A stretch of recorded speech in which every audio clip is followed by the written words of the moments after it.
বাংলাদেশ জামাত ইসলামী জিন্দাবাদ জিন্দাবাদ। আমির জামাতের আগমন, শুভেচ্ছায় স্বাগতম।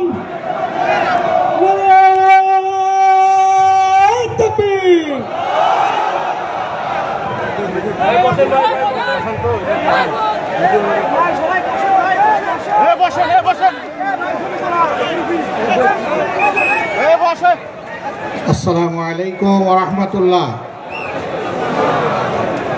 প্রিয় রংপুরবাসী, আপনারা কেমন আছেন? কি জানি আপনাদের বাসায় কি বলে, কোনটা বাহে নাকি কি আমি বুঝতে পারতেছি না, এরকম কিছু। আলহামদুলিল্লাহ। হ্যাঁ,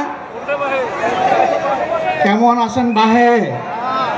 আলহামদুলিল্লাহ আলহামদুলিল্লাহ আলহামদুলিল্লাহ রাব্বিল আলামিন ওয়াসসালাতু ওয়াসসালামু আলা রাসূলিহিল কারীম ওয়া আলা আলিহি ওয়া সাহবিহি ওয়া আহলি বাইতি আজমাইন। বাংলাদেশ জামাত ইসলামী রংপুর জেলা এবং মহানগরী কর্তৃক আয়োজিত আজকের এই বিশাল জনসভার সম্মানিত সভাপতি, মঞ্চে বসা সহকর্মী, কেন্দ্রীয় নেতৃবৃন্দ, স্থানীয় নেতৃবৃন্দ, বন্ধু সংগঠনের সম্মানিত নেতৃবৃন্দ, শহীদ পরিবারের গর্বিত সদস্যবৃন্দ, বিভিন্ন ধর্মের সম্মানিত ভাইয়েরা, আজকের এই বিশাল জনসমুদ্রে উপস্থিত প্রিয় রংপুরবাসী এবং মিডিয়া জগতের আমার প্রিয় বন্ধুরা, আল্লাহ তাবারক ওয়া তাআলার অগণিত শুকরিয়া। কার্যত দুপুর 2টা থেকেই এই আয়োজন চলছে। প্রখর রোদের মধ্যে চামড়া পুড়িয়ে আপনারা কিন্তু জনসভার স্থল ত্যাগ করেন নাই। আপনারা বসে আছেন, আমি বিশ্বাস করি। আজকে আপনারা এসেছিলেন আমাকে দেখার জন্য নয়, আপনারা এসেছিলেন একজন জীবন্ত শহীদকে দেখার জন্য। সম্মানিত ভাইরা, আপনারা জানেন স্বাধীনতার 54 বছর বাংলাদেশ জামাত ইসলামী তার সাধ্যমতো জনগণের সুখে দুঃখে পাশে থাকার চেষ্টা করেছে। জনগণের প্রত্যেকটি ন্যায় অনুগত দাবি আদায়ের জন্য সমান তালে ঘরে বাইরে লড়াই করেছে। এদেশের জনগণের ভোটের অধিকার নিশ্চিত করার জন্য কারো মাথায় যে প্রস্তাবনা আসে নাই, জামাতে ইসলামীর তৎকালীন আমির জনাব অধ্যাপক গোলাম আজম রাহিমাহুল্লাহ সর্বপ্রথম এই জাতির সামনে কেয়ারটেকার সরকারের প্রস্তাবনা উপস্থাপন করেছিলেন, যার ভিত্তিতে 91 সালে ওই কায়দায় একটা নির্বাচন হয়েছিল। পরপর আরো 2-3টি নির্বাচন হয়েছে। তারপর থেকে সেই কেয়ারটেকার সরকারকে খেয়ে ফেলা হয়েছে। সম্মানিত বন্ধুগণ, 15.5 বছর আমাদের অবস্থা আপনারা জানেন। আমাদের অনেক নেতৃবৃন্দকে খুন করা হয়েছে। দুইজন আমির, 2জন নায়েবে আমির, 2জন অ্যাসিস্ট্যান্ট সেক্রেটারি জেনারেল, 1জন নির্বাহী পরিষদ সদস্য, এরকম করে একেবারেই মাথা থেকে শুরু করে 11 জন নেতাকে আমাদের বুক থেকে ছিনিয়ে নেওয়া হয়েছে। আজকে জীবন্ত যে শহীদ আপনাদের সামনে দাঁড়িয়ে তার জীবনকে মহান আল্লাহর জন্য ওয়াকফ করে দিলেন এবং বাংলাদেশের জনগণের জন্য কাজ করার যে আকাঙ্ক্ষা ব্যক্ত করলেন, আমাদের ওই সমস্ত নেতৃবৃন্দ বেঁচে থাকলেও বাংলার প্রতিটি প্রান্তরে ঘুরে ঘুরে আজকের এই হতাশাগ্রস্ত জাতিকে তারা আশা জাগা নিয়ে কথা বলতেন। তারা জাতিকে নতুন করে পথ দেখাতেন। এই অন্ধকার থেকে বের হয়ে আসার উপায় কি? 15.5 বছর আমাদের সাথে যা করা হয়েছে সব আপনারা জানেন। আমি এই চর্বিত চর্বণে যাচ্ছি না। তারা অনেক মানুষকেই খুন করেছে, আবার আল্লাহর ইচ্ছায় অনেককে তারা খুন করতে পারেনি। আমার সম্মানিত ভাই এটিএম আজহারুল ইসলাম বলেছেন, রাখে আল্লাহ মারেকে, কিন্তু আরেকটা তিনি বলেন নাই, ধরে আল্লাহ ছাড়ে খেয়ে। আল্লাহ তাআলা সহজে ধরেন না। কিন্তু ধরা খাইলে তার চঙ্গল থেকে কেউ বাঁচে না। মহান মাবুদের দরবারে হাজার শুকরিয়া। সম্মানিত নেতৃবৃন্দ অন্যায়ের কাছে এক মুহূর্তের জন্য মাথা নত করেন নাই। আল্লাহর দেওয়া সম্মানের মাথা বারবার লুটিয়ে পড়েছেন, মাটিতে নত করেছেন, কিন্তু দুনিয়ার কোনো অপশক্তির চক্রাঙ্গানিকে তারা পরোয়া করেন নাই।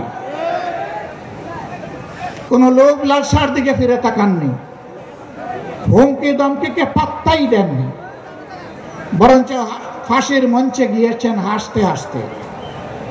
কারণ তারা জানেন যে অভিযোগ তাদের বিরুদ্ধে করা হয়েছে এটি 16 আনা মিথ্যা। আর জনাব আজহারুল ইসলাম ভাইয়ের মামলা রায়ের মধ্য দিয়ে প্রমাণ হয়েছে এটা আসলেই 16 আনা মিথ্যা।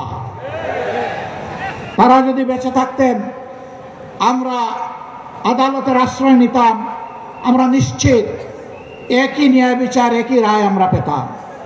কোনো আফসোস নাই, কোনো আফসোস নাই। আমাদের বাগানের শ্রেষ্ঠ ফুলগুলাকে দিনের জন্য, এই জাতির জন্য আল্লাহ তাআলা কবুল করেছেন, আলহামদুলিল্লাহ। শুধু আল্লাহ তাআলার দরবারে আরজ করি, হে আল্লাহ, তোমার এই বান্দাগুলাকে মর্যাদাবান শহীদের কাতারে মিশিয়ে দাও। হযরত হামজা রাদিয়াল্লাহু তাআলা আনহুর মিছিলের কর্মী হিসেবে কবুল করো। হাসরের দিন হযরত হামজা রাদিয়াল্লাহু তাআলা আনহু তার নেতৃত্বের মিছিলে তারা যেন সামনের কাতারে থাকতে পারেন। আমার সম্মানিত ভাইরা, তারা জীবন দিয়ে শিখিয়ে গেছেন দেশকে ভালোবাসলে, মানুষকে ভালোবাসলে, আল্লাহকে ভালোবাসলে আর কাউকে ভয় করতে নাই। সুতরাং জীবন দেওয়ার জন্য প্রস্তুত হও, লড়াই চালিয়ে যাও। মানবতার মুক্তি নিশ্চিত না হওয়া পর্যন্ত তোমাদের লড়াই যেন অব্যাহত থাকে। আমাদের রেখে যাওয়া এই কাজের যেন তোমরাই পূর্ণতা বিধান করতে পারো। মহান আল্লাহর দরবারে সেই দোয়া করছি। আফসোসের বিষয় এই যে আবু সাইদদের শাহাদতের জীবন বাজি রাখা লড়াই এবং জীবন উৎসর্গ করার বিনিময়ে আজকে বাংলাদেশের মানুষ, আমরা যারা মুক্তি পেলাম, তারা কেন ধৈর্য ধরতে পারছি না? কেন চতুর্দিকে পত্রিকার পাতা খুললে, স্যাটেলাইট মিডিয়ার সামনে দাঁড়ালে, বসলে, আজকে বাংলাদেশের কোনো না কোনো এলাকায় আমরা বিভৎস কিছু মানুষের থাবা দেখতে পাচ্ছি। আমার মায়ের ইজ্জতের উপরে আমি এই থাবা দেখছি, মানুষের জীবনের উপরে এই থাবা দেখছি, জনগণের সম্পদের উপরে এই থাবা দেখছি। এমনকি দিশাহারা হয়ে তারা যখন হুঁশ ঠিক থাকে না, তখন নিজের লোককেও নিজেরা খুন করতে কুণ্ঠাবোধ করে না। কেন রে ভাই তোমাদের এই অবস্থা? যদি এই 24-এর পরিবর্তন না হতো, তোমরাও কি এইভাবে মুক্ত বাতাসে আল্লাহর দেওয়া আসমানের নিচে চলাফেরা করতে পারতা? নিশ্চয়ই পারত না। আমরা বিশ্বাস করি এই পরিবর্তনে আন্দোলনে সকল বিরোধী দলেরই সীমাহীন ত্যাগ এবং কুরবানি জড়িত রয়েছে। সবার উপর অত্যাচার করা হয়েছে, আলিম উলামাকে খুন করা হয়েছে, গুম করা হয়েছে, মানুষকে পদে পদে অপদস্থ করা হয়েছে। শেষবার যখন আমাকে গ্রেফতার করা হয়েছিল, তখন বেশ কিছু আলিম উলামার সাথে জেলে, চলন্ত প্রিজন ভ্যানে এবং আদালতের কাস্টডিতে তাদের সাথে আমার দেখা হতো। বয়োবৃদ্ধ আলিম, তাদের হাতে ছিল হাত কড়া পরানো, পায়ে ছিল লোহার বেড়ি। আপনারা দেখেছেন যে জীবন্ত শহীদ আজকে এখানে দাঁড়ালেন, তার মতো একজন সম্মানিত দায়িত্বশীল নেতার পায়েও তারা বেড়ি পরাতে কুণ্ঠাবোধ করে নাই। এরা ছিল রাজনীতির নামে শিষ্টাচারবিহীন এক প্রজাতি। এরা রাজনীতির শিষ্টাচার জানতো না ভাই, জানতো না বলেই তাদের অপকর্মের স্বাদ ভোগ করে তারা বিদায় নিল। একই অপকর্ম যদি এখন আর কেউ করে, তাহলে তাদের জন্য এর চাইতে ভয়ঙ্কর স্বাদ অপেক্ষা করছে। আজকে আমি যখন সৈয়দপুর এয়ারপোর্টে নামলাম, কিছু সাংবাদিক বন্ধু আমাকে ঘিরে ধরল। আমি বললাম, ভাই আজকে তো কথা হবে জনসভায়, এখানে কথা না বলি। বলেছে না, আমরা ওখানে যাচ্ছি না, আমরা এখানে এই 2-1টি কথা অতি অল্প সময় শুনতে চাই। এর মধ্যেই প্রথম প্রশ্ন, বর্তমান পরিবেশে আপনি কি মনে করেন সুষ্ঠু নির্বাচন সম্ভব? আমি বললাম, আমি কি বলবো, পাটগ্রাম তো আপনাদের একেবারে কাছে। পাটগ্রামে কি হচ্ছে কি হয়েছে আপনারা দেখতে পাচ্ছেন। আর শুধু পাটগ্রাম নয়, সারা বাংলাদেশকে এখন পাটগ্রাম বানিয়ে ফেলছে একদল লোক। এই অবস্থায় সুষ্ঠু নির্বাচনের কল্পনাও করা যায় না। সুষ্ঠু নির্বাচনের জন্য কতগুলো মৌলিক সংস্কার অবশ্যই করতে হবে। আমরা সেই সংস্কারগুলোর কথা বলেছি। আমরা ওই সংস্কারও আদায় করে ছাড়ব এবং সুষ্ঠু নির্বাচনও আমরা ইনশাআল্লাহ আদায় করে ছাড়ব। কেউ যদি আওয়ামী ফ্যাসিবাদ আমলের নির্বাচনের স্বপ্ন দেখে থাকেন, আমরা বলবো মহান আল্লাহর সাহায্যে আমরা সেই স্বপ্নকে দুঃস্বপ্নে পরিণত করব ইনশাআল্লাহ। এ স্বপ্ন বাস্তবায়ন হতে দেওয়া হবে না। কোনো প্রশাসনিক কু করতে দেওয়া হবে না। ভোট কেন্দ্রে কোনো মস্তানতন্ত্র চলবে না। কালো টাকার কোনো খেলা সহ্য করা হবে না। এটা মনে রাখতে হবে। আবু সাইদের সঙ্গীরা তারা কয়েকশো জন দুনিয়া থেকে বিদায় নিয়েছে, শিক্ষা রেখে গিয়েছে, আওয়াজ তুলে দিয়েছে যে আমাদের এই লড়াই অব্যাহত থাকবে। এই জন্য এরা বলেছে বৈষম্যহীন একটা মানবিক সমাজ প্রতিষ্ঠিত না হওয়া পর্যন্ত। তারা স্লোগান দিচ্ছে আবু সাইদ মুগ্ধ, শেষ হয়নি যুদ্ধ। রংপুরবাসী আপনারা বড়ই সৌভাগ্যবান। এ বিশাল আন্দোলনের আইকনিক পার্সন আপনাদের বুকের সন্তান আবু সাইদ। তার গর্বিত পিতা এখানে বসে আছেন, শহীদ পরিবারের অন্যান্য সদস্যবৃন্দ বসে আছেন। আমরা মহান দরবারে, মহান রব্বে কারিমের দরবারে নত শিরে শুকরিয়া আদায় করি, আল্লাহর দরবারে দোয়া করি এই পরিবারগুলোর নিরাপত্তার দায়িত্ব আল্লাহ যেন গ্রহণ করেন। এই পরিবারগুলোকে আল্লাহ তাআলা দুনিয়া আখিরাতে যেন সম্মানিত করেন। এই পরিবারের সদস্যরা লড়াইয়ের যে সবক, যে শিক্ষা এই জাতিকে শিখিয়ে গেছে, আমরা যেন বুকে ধারণ করে মানবতার মুক্তির জন্য সেই লড়াই চালিয়ে যেতে পারি। আবু সাইদের সঙ্গীরা, তোমরা জেগে উঠো আরেকবার। তোমরা বৈষম্যহীন সমাজের জন্য লড়াই করেছিলে। আমরা তোমাদের জন্যই একটা নিরাপদ বাংলাদেশ মহান আল্লাহর সাহায্য নিয়ে গড়ে রেখে যেতে চাই। যুবকদের হাতগুলা সামনে যেন মজবুত থাকে। নির্বাচনের সময় কেউ যেন কোনো অপকর্ম করার সুযোগ না পায়। জনগণের ন্যায্য ভোটের যারাই নির্বাচিত হবে, বাংলাদেশ জামাতে ইসলামী তাদেরকে অভিনন্দন জানানোর জন্য এখন থেকে প্রস্তুত। আর আল্লাহ রাব্বুল আলামিন যদি এই জাতের খেদমতের জন্য আমাদেরকে কবুল করেন, তখন আমরা এই যুবকদেরকে বুকে ধারণ করে সামনে এগিয়ে যাব ইনশাআল্লাহ। সম্মানিত ভাইরা, আমরা এমন একটি সমাজের স্বপ্ন দেখি, যেই সমাজ আমাদের শহীদ সন্তানদের স্বপ্ন বাস্তবায়ন করবে। যেই সমাজে কোনো বৈষম্য থাকবে না, যেই সমাজে জাতে পাতে ধর্মে দলে কোনো বিভক্তি থাকবে না, যেই সমাজে দেশটাকে জাতিটাকে ভাগ করা হবে না, গোটা জাতিকে ঐক্যবদ্ধ করে দল মত জাতি ধর্ম নির্বিশেষে আমরা সামনের দিকে এগিয়ে যাব। ৫৪ বছর যারা সংখ্যালঘু নির্যাতন বলে মায়া কান্না করেছিল, আমি মহান রবকে সাক্ষী রেখে বলছি, সংখ্যালঘুদের সম্পদ এরাই ডাকাতি করেছে। আমরা এদেশে সংখ্যাগুরু মানি না। এটা বলেই তাদের ক্ষতি ১২টা বাজানো হয়েছে, ক্ষতি সাধন করা হয়েছে। এই দেশের মাটিতে যারাই জন্মগ্রহণ করবেন তারা সকলেই বাংলাদেশের সমমর্যাদার গর্বিত নাগরিক। আমাদের কনস্টিটিউশন, আমাদের সংবিধান সকলকে সেই অধিকার দিয়েছে। আমরা কথা দিচ্ছি, আমরা সংবিধান বাংলাদেশের জনগণকে যা দেবে তার আমরা পাহারাদার হব ইনশাআল্লাহ। ওরা মালিক হয়েছিল রাষ্ট্রের, আমরা সেবক হব জনগণের ইনশাআল্লাহ। আমরা মালিক হওয়ার স্বপ্ন দেখি না। আমরা নির্বাচনে কিছু বিষয় আপনাদের জাতির সামনে উপস্থাপন করব। সে বিষয়গুলো সব এখনই আমরা খুলাসা করতে যাচ্ছি না। আশা করি প্রিয় জাতি বুঝতে পারবে বাংলাদেশ জামাতে ইসলামী আগামীতে কি ধরনের সমাজ গড়তে চায়।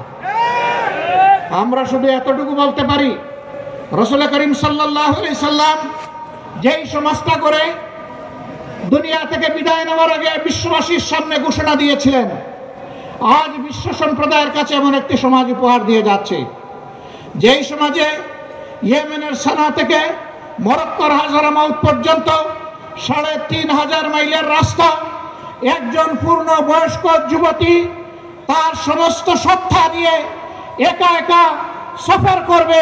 কোন জালিমের চোখ তার দিকে তুলে তাকানোর সাহস করবে না। মহান রব ছাড়া কাউকে আর তার ভয় করার প্রয়োজন হবে না। সেই দেশ আজকে বিশ্ববাসীকে উপহার দিয়ে যাচ্ছে। আল্লাহর নবী মুহাম্মদুর রাসূলুল্লাহ সাল্লাল্লাহু আলাইহি ওয়াসাল্লাম তিনি আর ফিরে আসবেন না, কিন্তু তিনি তার অগণিত উম্মত দুনিয়ায় রেখে গিয়েছেন। আমরা সেই মদিনার ছায়ার আলোকেই খেলাফত আলা মিনহাজুন নবুওয়া এই বাংলাদেশে আমরা দেখতে চাই।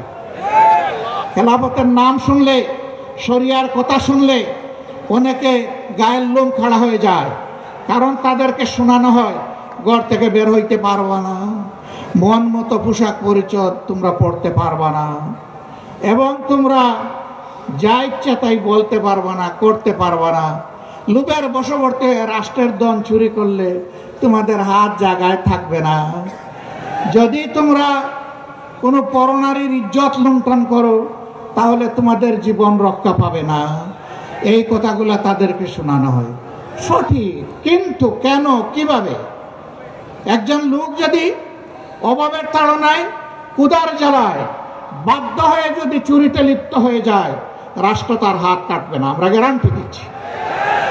আগে রাষ্ট্র তার পেটের ক্ষুধা, পেটের আগুন নেভানোর চেষ্টা করবে।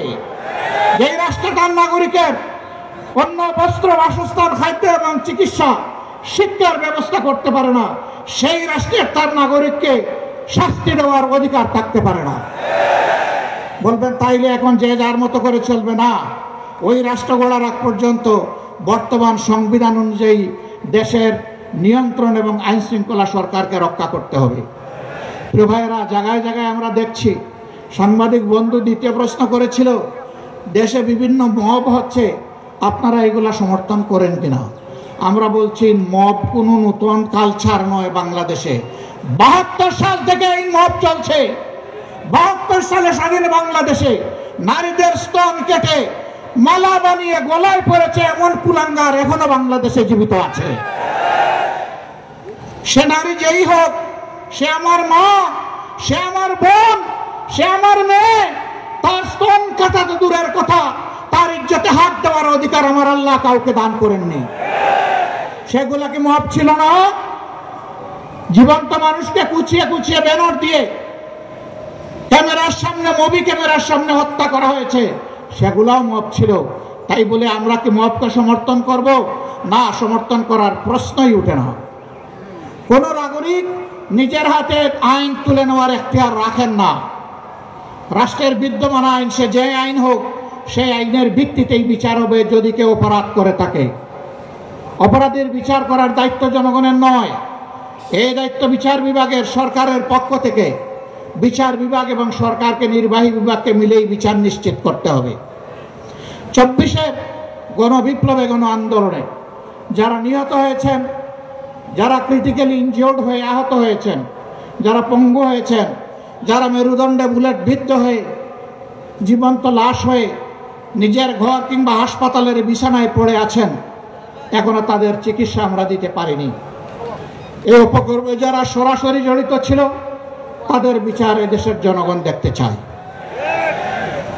তাদের বিচার যদি হয়, তাহলে ভবিষ্যতে কেউ কোনো দলকে তুষ্ট করার জন্য জনগণের উপর এই ধরনের নোংরা হামলা চালানোর আর দুঃসাহস দেখাবে না।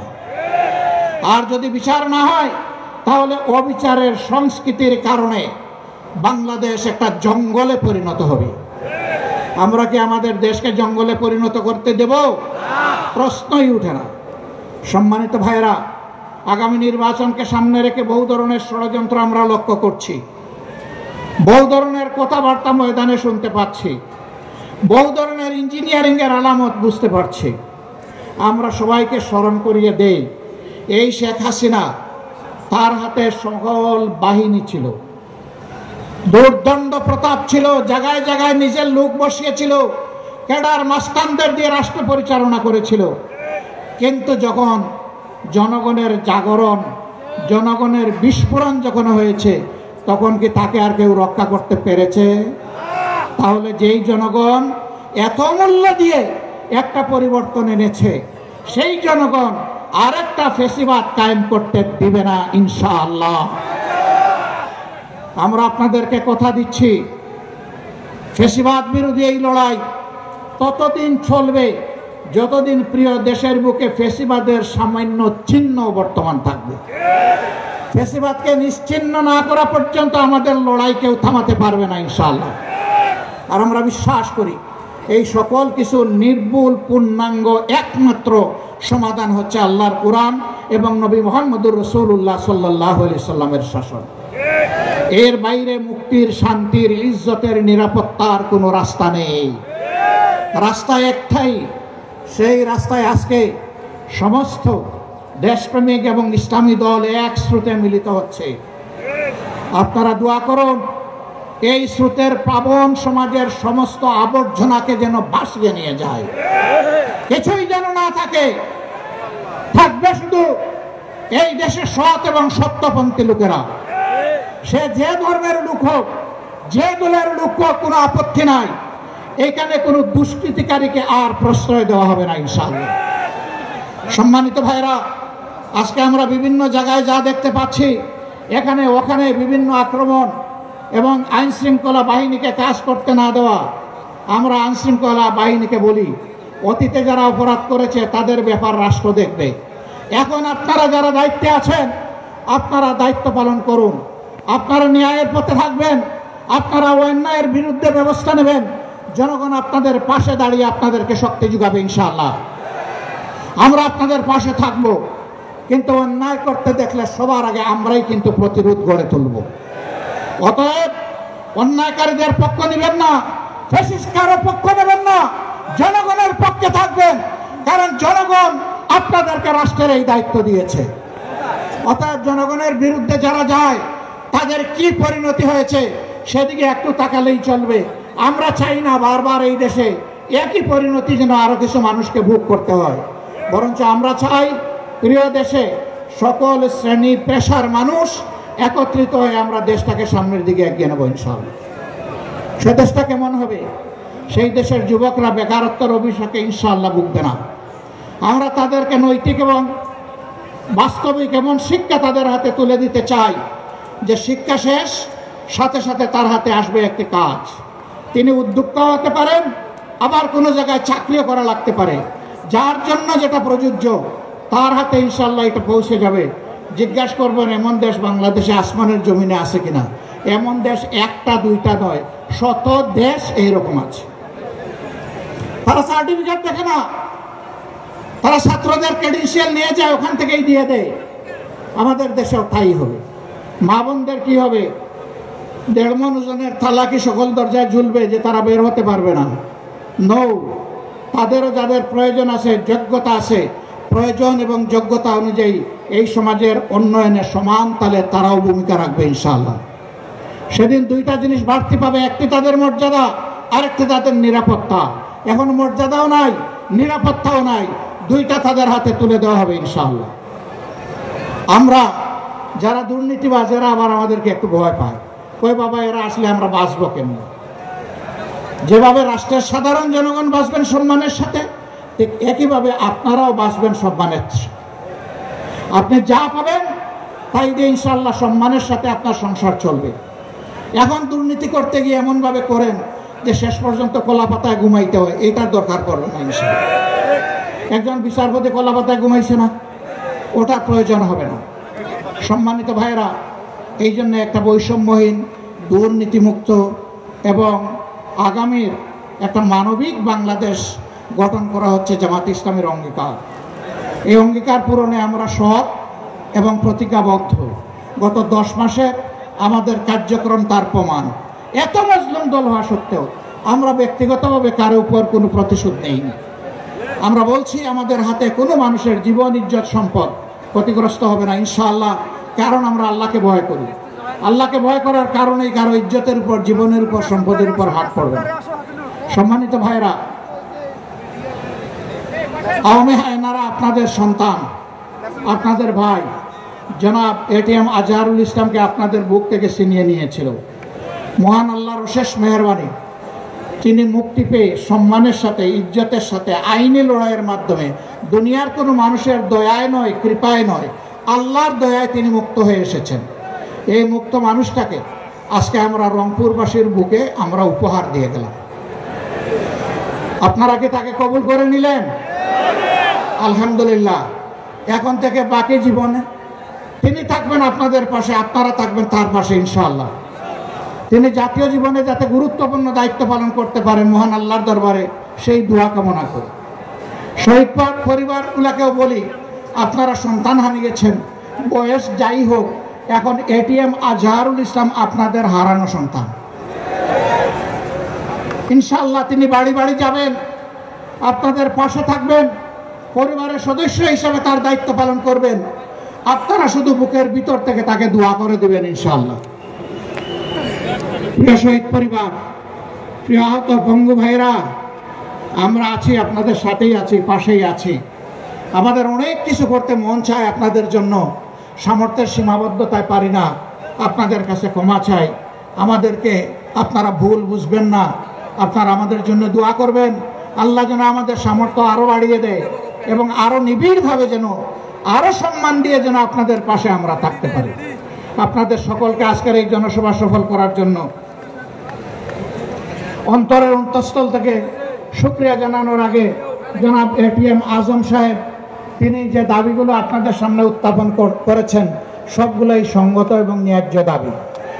এর সাথে উত্তরাঞ্চলের দুঃখ, তিস্তা, এই তিস্তা ব্যারেজ এবং তিস্তা স্থায়ী প্রকল্প বাংলাদেশের জনগণের প্রাণের দাবি। আমরা চাই তা অবিলম্বে বাস্তবায়ন হোক। তাই নিয়ে কোনো টালবাহনায় দেশের জনগণ মোটেই সহ্য করবে না এবং কোন দেশের চক্রাঙ্গানিতে যেন আমাদের সরকার আর ভয় না পায়। এদেশের 18 কোটি মানুষ যদি সরকার জনগণের পক্ষে থাকে, তাহলে 18 কোটি মানুষ সরকার যেই হোক তার পিছনে দাঁড়িয়ে যাবে ইনশাআল্লাহ। যে দাবিগুলো আপনারা উত্থাপন করেছেন, আল্লাহ যদি এদেশের মানুষের খেদমতের দায়িত্ব আমাদেরকে মেহেরবানি করে দান করেন, আমরা কথা দিচ্ছি এই দাবি নিয়ে ইনশাআল্লাহ আমাদের কাছে আর যেতে হবে না। আপনাদের দাবি মানে আমাদের দাবি। আল্লাহ যেন সেই দাবি পূরণের তৌফিক দান করেন। আল্লাহ হাফেজ। বাংলাদেশ জিন্দাবাদ, বাংলাদেশ জামাত ইসলামী জিন্দাবাদ। আসসালামু আলাইকুম ওয়া রাহমাতুল্লাহি ওয়া বারাকাতুহু।